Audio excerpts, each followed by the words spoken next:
Hello everyone, आप सभी का मैथ्स एक्सप्रेसो में स्वागत है। तो अब हम स्टार्ट करने वाले हैं question number 4 of the same exercise 6.5। यहाँ आपको सम दे रखा है, prove that the following function do not have the maximum और द मिनिमम। मीन्स आपको कुछ ऐसे फंक्शंस दे रखे, ना तो उनके पास में कोई मैक्सिमम वैल्यू होगी और ना ही उनकी कोई मिनिमम वैल्यू होगी, लेकिन आपको ये वेरीफाई करके दिखाना है। तो कैसे वेरीफाई करेंगे, आइए देखते हैं। यहाँ पर हम वेरीफाई करने के लिए कोई भी डेरिवेटिव टेस्ट अप्लाई कर सकते हैं, आइदर फर्स्ट डेरिवेटिव या फिर सेकंड डेरिवेटिव। तो देखें कैसे हम करेंगे। तो पहला फंक्शन हम नोट डाउन करें। तो फोर्थ का फर्स्ट पार्ट दे रखा है, the function as e power x. हमने क्या किया, इसे डिफ्रेंशिएट किया। सबसे पहले डिफ्रेंशिएट कर लिया, आपका फंक्शन आ गया e power x as it is. क्यों हुआ, क्योंकि इसका डेरिवेटिव ही इतना होता है। अब हमने पुट किया f dash x equal to 0, तो आपकी वैल्यू हो गई e power x equal to 0। X की वैल्यू निकालनी है तो हम इसका एंटी लॉग लेंगे, मीन्स यहाँ से एक्सपोनेंशियल को रिड्यूस करेंगे। तो क्या आ जाएगा, एक्सपोनेंशियल को हटाओगे तो ये हट के यहाँ पर आएगा, बट आएगा लॉग के साथ में, और जो वैल्यू होगी वो लॉग के पास में आ जाएगी। तो x कितना हो गया, लॉग 0 हुआ। और हमें मालूम है कि लॉग 0 की वैल्यू कैसी होती है, माइनस इन्फिनिटी होती है। तो that's why we get x equal to minus infinity. अब जब x की वैल्यू ही इन्फिनिटी आ गई है, कोई पॉइंट ऐसा नहीं निकल रहा है जिस पर हम नंबर को चेक कर पाएँ। तो भाई फंक्शन में जब पॉइंट ही नहीं होगा तो फंक्शन मैक्सिमम मिनिमम कैसे हो पाएगा। तो आप लिख दीजिए, बिलोंग आपका वैल्यू कैसी आई, माइनस इन्फिनिटी है। That's why F x is neither maxima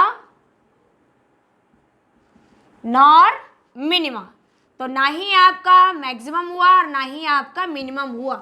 means यहाँ पर डेरिवेटिव टेस्ट अप्लाई करने की रिक्वायरमेंट जो थी वो ज़रूरत ही नहीं पड़ने वाली है, कोई नीड ही नहीं रही। आपने सिर्फ x की वैल्यू जब निकालने की कोशिश की तो x की वैल्यू निकल कर ही नहीं आ रही है।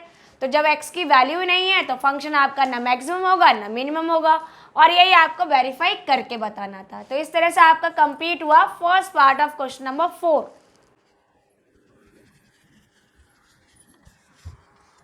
सेकेंड पार्ट में आपको फंक्शन दे रखा है g x is equal to log x.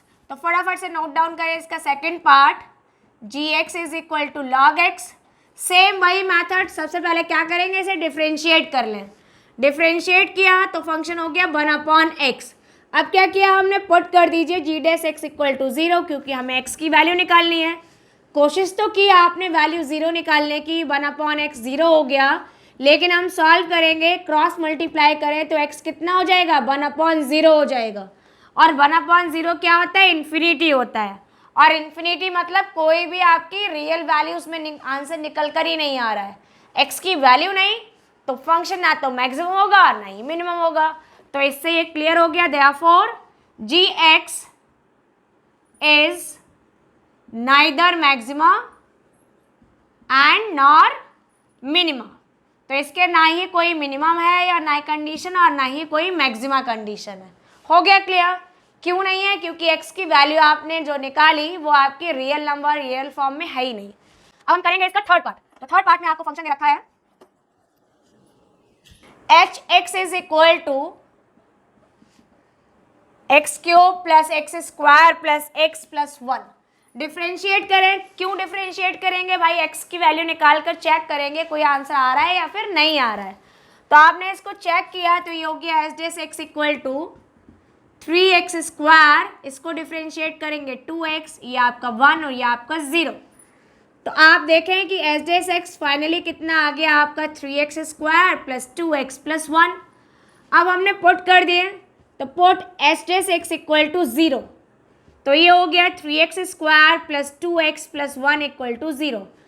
3 1 जो 3 होता है और 3 से 1 सब्ट्रैक्ट करने पर 2 आएगा। लेकिन जैसे ही हम 3 से 1 को सब्ट्रैक्ट करेंगे आपके पास में 1 साइन नेगेटिव होगा और 3 साइन आपके पॉजिटिव होंगे। तो मिड टर्म स्प्लिटिंग तो इसमें एप्लीकेबल है ही नहीं, क्योंकि आपके पास में मिड टर्म स्प्लिटिंग अगर यूज़ करना हो तो वहाँ पर साइन भी बैलेंस होने चाहिए, either all will be positive या तो सारे नेगेटिव होंगे या फिर आपके 2 साइन पॉजिटिव एंड 2 साइन आपके नेगेटिव होंगे। लेकिन यहाँ पर जब हम 3 और 1 को फैक्टराइज करके 2 में कन्वर्ट करेंगे तो 3 साइन पॉजिटिव और 1 साइन नेगेटिव हुआ, बैलेंस नहीं है, तो हम यहाँ पे मिड टर्म स्प्लिटिंग मेथड को यूज़ नहीं कर सकते। फिर हम कैसे निकालें फैक्टर, तो आपने एक और मेथड सीखा था, श्रीधराचार्य मेथड बोलते हैं या फिर क्वाड्रेटिक फॉर्मूला बोलते हैं। तो क्वाड्रेटिक फॉर्मूला के थ्रू हम इसके फैक्टर करते हैं।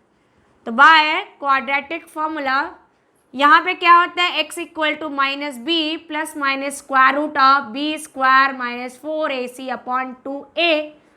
a क्या है, 3 है, b आपका 2 है और c कितना है आपका 1 है। तो आपने जैसे वैल्यू पुट की, हो गया -2 plus minus square root of 2 square minus 4 into 3 into 1 upon 2a।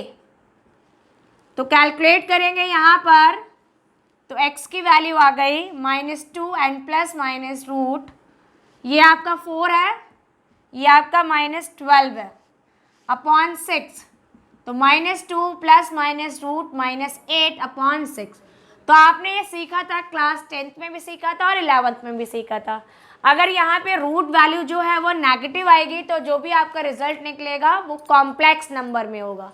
लेकिन हम जब यहाँ पे सिंप्लीफाई करते हैं तो जो भी आपका आंसर निकल कर आए वो ओनली रियल नंबर में होना चाहिए। तो बिकॉज ऑफ -8 आपका नंबर रियल नंबर नहीं हुआ, तो आप लिख देंगे since x is not belongs to real number, that's why the function hx has neither minimum value neither maximum value, means hx is neither maxima nor minima। तो आपने देखा कि जो भी आपके 3 पार्ट्स गिवन थे क्वेश्चन नंबर 4 में, वहाँ पर जो x की वैल्यू हम ऑब्टेन कर रहे हैं वो x की वैल्यू आपका रियल फॉर्म में नहीं आ रही है। जब रियल नंबर में आपकी वैल्यू निकल कर नहीं आ रही है तो आपका जो वैल्यू ना निकल पाने की वजह से हम पॉइंट तक नहीं पहुंच पाए, और पॉइंट नहीं है तो हम मैक्सिमम एंड मिनिमम वैल्यू को ऑब्टेन ही नहीं कर सकते। तो इस तरह से कंप्लीट हुआ आपका क्वेश्चन नंबर 4।